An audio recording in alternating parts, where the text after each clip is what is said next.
This video is sponsored by Wild Eye Releasing. To see the fully uncut version of this video, head over to patreon.com/Jonjo Lyons. What's that like to live deliciously?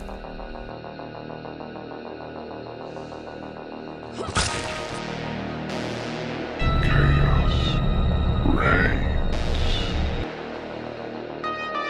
Please don't scream.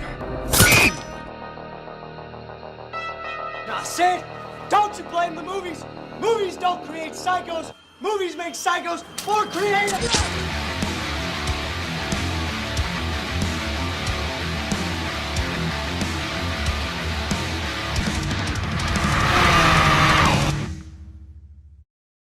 What's going on? My name is Jonjo Lyons, and today I'm here to present to you my review for The Streets Run Red. Written and directed by Paul M. McAlany, The Streets Run Red stars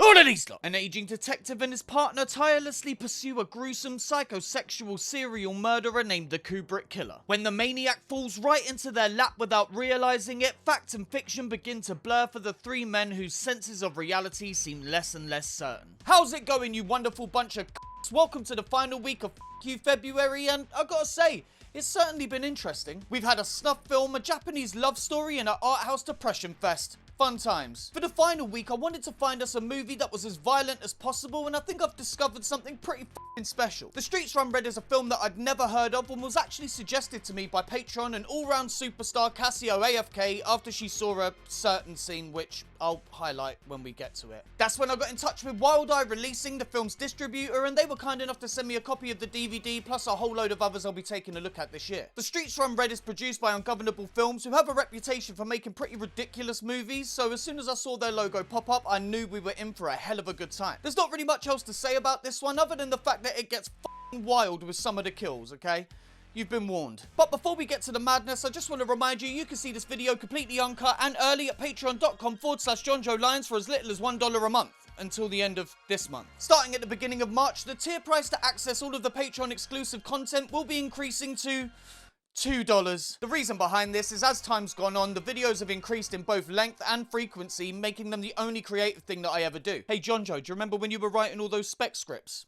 Yeah. Call me crazy, but I don't personally think asking for $1 extra is that bad, especially considering all the work that goes into these videos and the fact that other Patreon users put their bottom tier at like $5. There's people with half as many patrons as me that earn like 4 times as much. I'm going to be posting a Patreon exclusive video where I explain all of this in greater detail, but for now I'm just letting you know this will be the last video you can see completely uncut on Patreon for $1. From now on it will be $2. We've also got the GoFundMe, which has done extremely well, like far beyond anything I could have ever imagined. It's still open, so if you want to contribute to the trip that's going to change this channel forever, please go over to gofundme.com/help Jonjo Lyons take Manhattan. We still have perks going on with donations over £20 getting a free art commission by Taylor Stone King, like this sick Art the Clown piece she did for Cassie, over £50 getting you a signed jar replica, and over £100 getting you a dedicated voice message where I'll call whoever you want a That's worth it, right?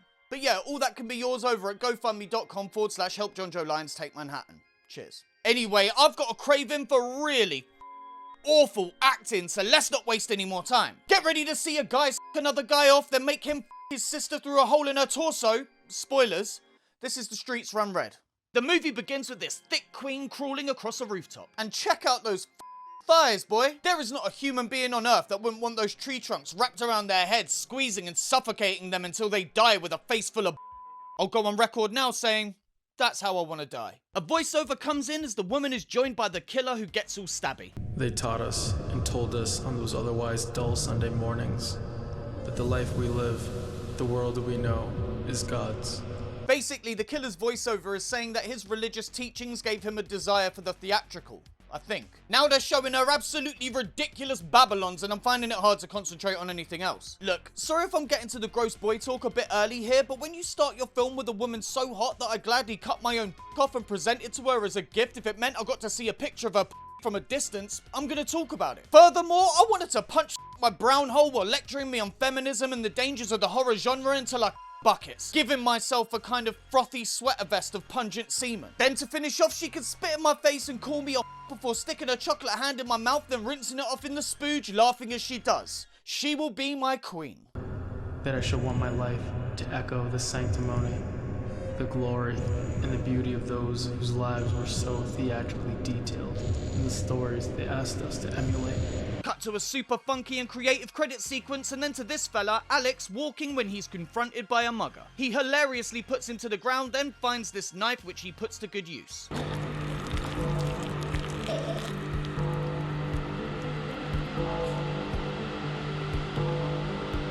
He then tries to wipe the blood off of his groceries and leaves. Cut to the police station as Gum enters Kemper's office and tells him about the murder we just saw. Gum is pretty fond of the N-word, like, throughout the whole movie, so there's that. They say with the victim nearly being decapitated, the self-defense story doesn't quite make sense and go to question him. Cut to the interrogation room where we get some more casual racism when Alex tells him to cut it out.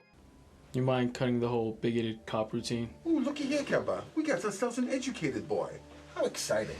Alex then gives the cop a lesson in racial profiling and begins to tell his story, which is that he was getting snacks for the game and was attacked. Alex admits what he did in a calm and collected manner before refusing to answer any more questions until his lawyer is present. Alex doesn't want to disturb his lawyer right now though, so instead opts to be locked up for the night. The cops agree to this, with Kemper saying he better watch his back as the criminal he killed has friends. Cut to Alex entering his cell and having a lie down, and then back to the cops in Kemper's office. Kemper says he's going to watch the game and sends Gum off, who says if he spends the night obsessing over the case, he won't accomplish anything and just drive himself nuts. We then hear the voice of the mayor of Tromaville himself, Lloyd Kaufman, as the football announcer. I've seen girls topless and mad guys fully erected, ready to pounce, piles of blood and pitchers of beer. Holy humanity! Kemper glances at some grisly crime scene photos before kicking back and settling into the game. Cut to Alex as he smiles, and we fade into one of the many flashbacks we're going to get over the course of this movie. Here we see Alex at a barbecue with his mates chatting. They're busting his balls over getting married and going on the straight and narrow when this fella brings up a job they're pulling tonight. Yeah, well, you know what? You wait around too long, something great's gonna pass you by. Something like we got going on tonight? I'm just saying, man. Alex walks away and looks at his pregnant missus before looking back and reconsidering the offer. We then get this wonderful cut.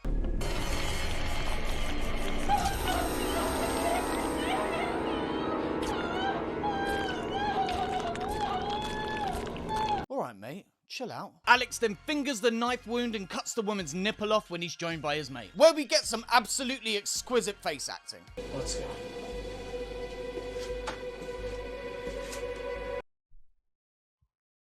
They leave and we cut to Alex sitting fully dressed in the shower, in a shot that I admittedly really like. In the other room, his friends talk about what happened before one of them comes in to check on Alex. He tells him to get himself sorted and congratulates him on a job well done tonight. Alex then lays back and we get another great scene transition.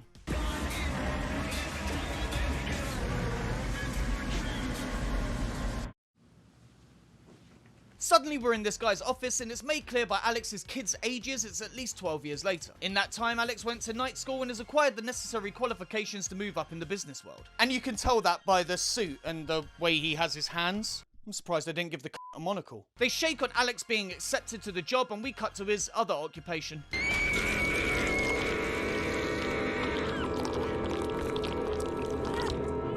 Here we see Alex has nailed a woman to the wall after mutilating her face so she looks like someone out of the comic book Crust. He looks her over, taking his time to decide what to do next before cutting into her vagina and pulling it right the out of her body.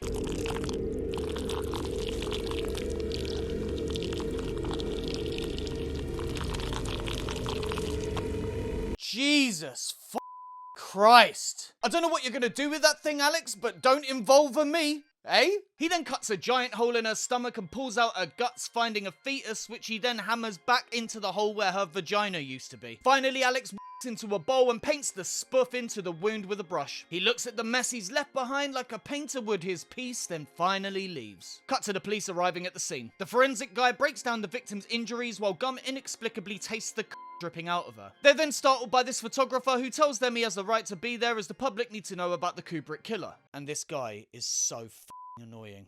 Look, the public has the right to know when the Kubrick killer strikes. That could be my daughter, Gum. I have a right to know. Not the most annoying character. We'll meet him later, but I really don't like this. The photographer notes that the killer seems compelled to make a whole elaborate scene out of his victims. You don't think it's a religious thing? No, it's too scattered if you ask me. Because see, there's no universal religious messages or anything. He's all over the map. No one's asking you now. Get the lost. Jesus Christ, Gum, you bloody rascal. Cut back to the present as Kemper continues to look at crime scene photos. He's joined by Gum, who cusses him out for not watching the game. Forensics comes in with the preliminary report of the mugger's autopsy confirming he was killed with his own knife. He then goes to leave, but Columbo's back into the room asking what Alex's story is. Well, he sure as hell knew how to use that knife, because if I tried to cut somebody's throat out, I'd be lucky to do it half as efficient as him. Dude is deadly.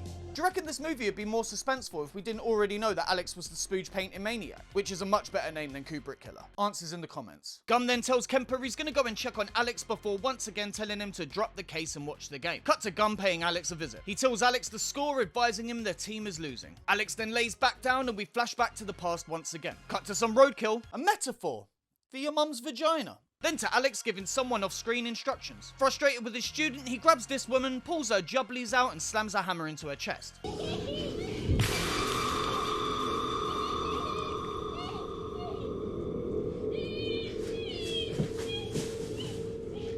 Alex then asks his student what they're waiting for and threatens to dismember his sister if they don't do as he says. We then see who he's talking to, a man and a woman who has one of her eyes hanging out. We hear the sound of tearing flesh, then pan over to the man to see him rip one of the woman's ribs out with a crowbar. Now!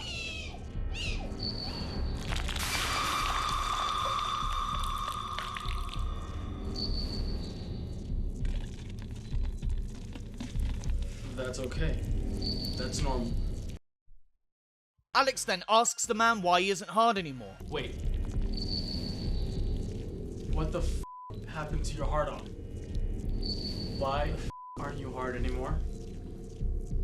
Which is weird. Why isn't he hard anymore? In an effort to resolve this, he grabs Hammer Girl and tries to get her to fillet the man, but she just screams for help. Alex stomps her to death, then decides to deal with it himself, f***ing the man off. Fair? When that still doesn't work, Alex pops down south and s***s the bloke off.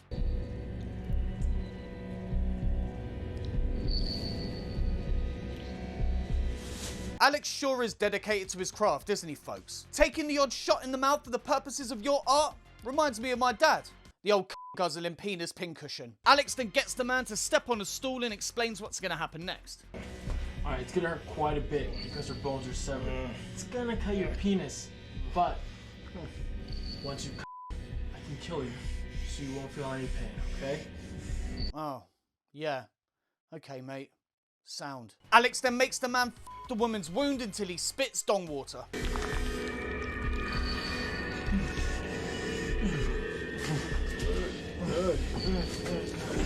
Oh, that didn't take very long, did it?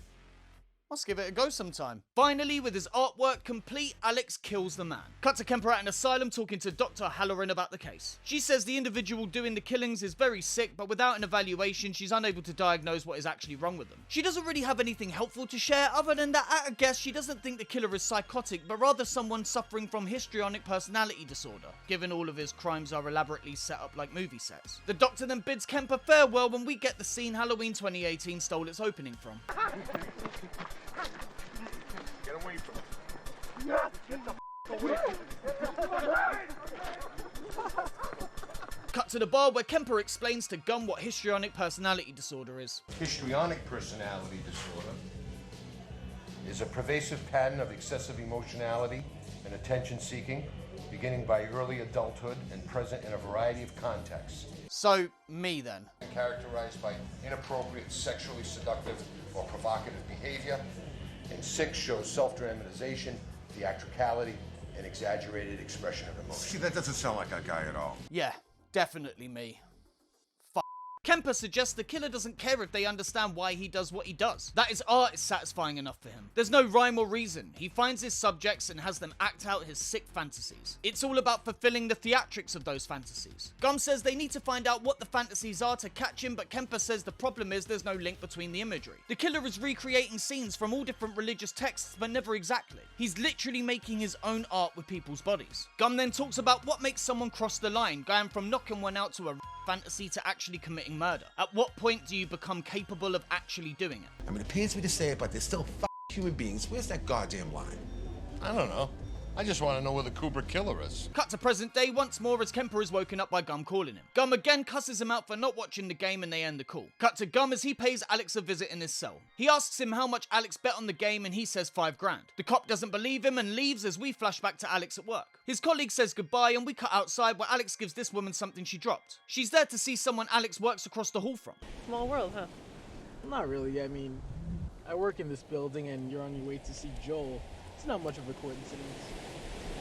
Good point. Is it though? He says he thinks the man she's here to see has already left and instead offers to help her himself. She says she just needs these forms approved and Alex takes a look. He asks what she does for work and she says she's going to become a nun, giving Alex an idea. Does that mean you're a virgin? Maybe I'll just come back when Joel's in his office. Cut to the woman waking up strapped to a table naked. We see Alex picking up a burning hot piece of coal which he places on the woman's chest, burning a hole into her.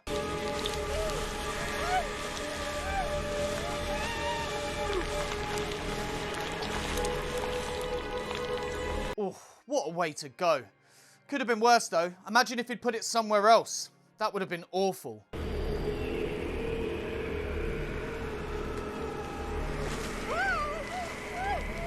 Hey, hang on a minute, mate. Come on, mate, I was only having a laugh. Do not stick that in her vagina. That's an order.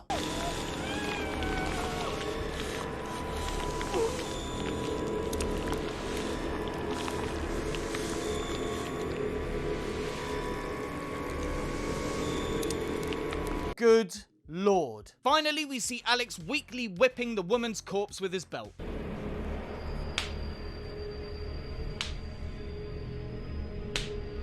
I don't know why, maybe I'm going mad from all the brutality, but seeing him whip her like this really made me laugh. Cut to Gum getting ready to this woman. She begs him not to as she's a virgin, but he pops his in her mouth anyway when he gets a phone call. He's told about the coal woman's body being found and says he'll be there in 5 minutes. Oh, who was that? Kemper, another murder. It's only been 2 days since the last one. He's a maniac, man. Population control or something, I told you. Ah, well, that's a relief. Maybe Gum isn't as racist as we thought. If you're asleep when I get back, I'll wake you up and we'll pick up where we left off. Ain't no bother. Just me while I'm sleeping. Nice. Moving on. Cut to the kill room where Gum complains about the smell. Forensics talks about the savagery of the woman's injuries and questions what the coal could represent. He then shows them what's left of the woman's vagina and is somehow able to confirm that she was still a virgin. But I'm pretty certain that this girl has never had sex before, and I highly doubt that he fornicated with her once the coal was in there. If he did, your culprit has a severely burned penis. Sick band name. He finally brings up the whip mark, saying if they can find the belt, they'll find their killer. If anything, your killer's getting better. Not that we've ever found any conclusive evidence. Cut to Kemper again looking at the case file and then to Alex having another flashback where we see him playing with his kids. They talk about going to Disney World and then go back to playing their game. And then the scene just ends. Not quite sure what the purpose of that was. To introduce the family in the final third of the film. Cut to who I'm gonna go ahead and call the most irritating character in the entire film, the Private Eye Django. Cut the shit, Wallach. You know, it's Django. And honestly, I don't want to spend too much time on this scene. This character summons such a visceral rage from within me that I just kind of want to skip over it. Listen, I've told you once, I've told you twice, I've told you 1,000,000 times. The name is Django! Basically, he's a PI and has been tasked by one of the victims' families to hunt the killer down and kill him. The cops try to advise him against it, trying to team up with him, but he f***s them off. Gum then smashes Django's PI license when the second most annoying character in the film enters the room. My pleasure. Should have known you two were cahoots. That's okay. Keep each other nice and warm in jail while I bust your ass. Shut the up, Gum. They then berate the cops until they leave, ending the scene like this.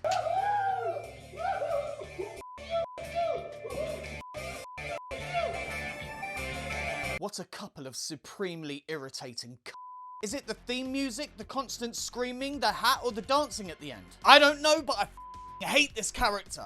Not the actor. He looks like he could feed me my own arsehole, so doing an amazing job, mate. Big fan. Cut to Django tailing Alex. 7:33 p.m. May 17th. I've got to admit, the tape recorder around his neck is pretty funny. wait for them to finish dining, and resume tale. Django out. Also, he says Django out at the end of every statement, and that'll be important in like 3 minutes. Cut to him tailing Alex in the car. Alex parks and goes into a store, so Django gets into his back seat, garrote at the ready. Alex, of course, clearly sees the barely even trying to hide, so f***s off out of there. After a minute, Django gives up, going back to his car and starts the tape recorder again.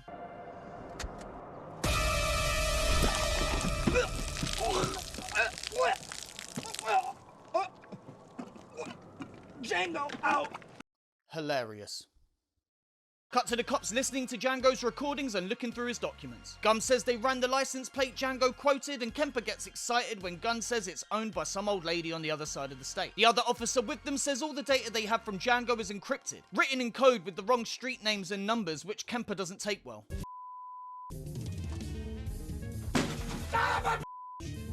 I want every officer working on this encryption, and get me Wallet's secretary. Cut to the cops talking to Django's secretary. She says she can't help, randomly showing her to Gum as Django's encryption key was in his head. Okay, can I like go home now? No, we're not done! Cut back to Kemper asleep in the present. Gum calls him with no answer, then takes another walk over to Alex. Alex, wake up, my...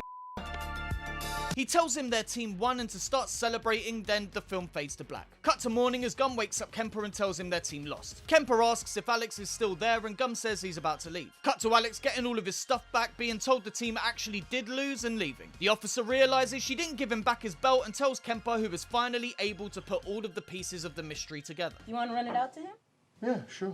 Let me tell you, the people that come into this place, some of them be working at McDonald's, some of them...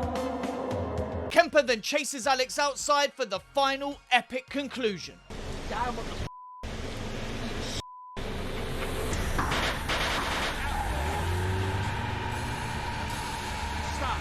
Stop your vehicle.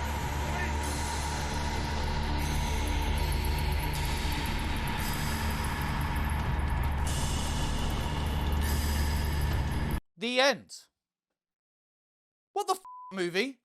The Streets Run Red is exactly the type of movie you'd expect from ungovernable films. Nudity, extreme violence, questionable comedy, and a barely coherent plot. To some of you that might sound like a nightmare, but for me, all those ingredients add up to one hell of a good time. The story is pretty interesting as it tries to be a bit cleverer than the usual, featuring events told from both the perspective of the killer and the cops investigating. That being said, while we do see Alex as he creates his art, we're none the wiser as to why he does what he does. It just seems to be after the job he did with his boys, he unlocked something within him and a serial killer was born. So why the religious iconography in his work? There's mentions of religious teachings in the opening voiceover, but that's it. I would have liked a bit more explanation here if we're going to be following Alex. I want to learn more about him, otherwise it makes his perspective kind of pointless, doesn't it? I also can't tell if I like the structure of the story or not. We spent almost the entire film cutting to flashbacks as Alex sits in his cell, and this leads to a lot of repeated scenes in the present. Gum and Kemper having the same conversation over and over, Gum walking the halls and chatting to Alex, Alex getting up and lying down again. It started to get pretty annoying towards the end. And then we have that random scene with Alex's daughters and the strange addition of Django in the last, 15 minutes? To be fair, I hated that character, so the fact that he's barely in the film is a blessing, but wouldn't it have made much more sense for him hunting Alex to be another subplot that runs the length of the story? Having him bump heads with the cops multiple times? Showing us what a dangerous character he is? Building the tension as he gets closer and closer to finding Alex? And then to have him unceremoniously dispatched by the killer? I don't know. Like I say, I'm happy he's in and out so quickly, but as a story addition, he just doesn't make sense. Moving on to the performances, everyone is predictably bad. We get over the top camp from some of the more irritating characters. I didn't even mention the guy in the asylum. He was truly awful. And we get some people trying the more serious, grounded approach, but in the end, it's all pretty bad. My favorite was probably Gum, because he sounds like he'd just done a massive line of speed and almost everything he said was offensive, but that's about it. I commend the guy playing Alex for giving it a shot, and the victims were all good enough at dying, but yeah, if you're looking for good acting, you won't find any here. Next, there's the gore, and boy howdy, the things get rough in this film. The things Alex does to his victims are at the more savage end of the scale, with the torso and the melting being particularly memorable. I also love the ridiculous blood spray when someone gets stabbed. That's not to say anything looked realistic though. Lots of the effects look rubber as with the chest melting being the worst. But to be fair, I'm kinda glad that's the case. The gore being as cartoony as it is makes it a lot more palatable, and I think they did a remarkable job with what I imagine is a minuscule budget. Speaking of budget, they clearly did their best when it comes to presentation. You can really see the director trying in certain scenes as well with the creative lighting and scene transitions. It's obvious the director was attempting to make a splatter film that could also be considered quality cinema, kinda like Troma's version of Silence of the Lambs, and that effort was very much appreciated. The film's music was also pretty fun, except for Django's theme. God, that rubbed me the wrong way. All in all, The Streets Run Red is an ambitious low-budget gore fest that challenges taboo in all the fun ways it can while also trying to deliver a dramatic film. It's creative in its approach to a well-worn story that suffers from its uneven narrative and wonky acting, but I still had a great time. If you're a fan of Troma movies, I'll think you'll love this, and even if you're not, I highly recommend giving the film a go. So that was my review for The Streets Run Red. What do you lot think? As terrible as the film is, it has a certain charm to it that cannot be denied. And all that gore, hell. The blood spray was next level throughout, and some of the methods the killer used to dispatch his victims were insane, the coal scene being particularly mortifying. Speaking of which, if you want to see that nun's get melted completely uncut and early, head over to patreon.com/Jonjo Lyons. There you can find the uncut version of this review, plus others with more stuff being added all the time. We got the uncut reviews, Patreon exclusive reviews, slasher comic breakdowns, commentaries coming soon, and the Discord. And all that could be yours for as little as $1 a month, until March 1st, and then it's $2 a month. You can pledge more, I really appreciate it, but as I say, if you're going to do that, just go to gofundme.com/help Jonjo Lyons take Manhattan and contribute there. For the higher donations, we've got all those perks I mentioned earlier, and any more if you can think of them. At this point, I'll do pretty much anything. And finally, if you want to purchase this film for yourself, check out Wild Eye Releasing. They got this and a whole bunch of other unrated horror, so go check them out as soon as you can. Link in the description. So that's it for another week. Like the video, leave a comment, and click subscribe if you haven't already. My name's Jonjo Lyons, and I'm off to go and buy a bag of coal destined for Django's asshole. Jonjo out.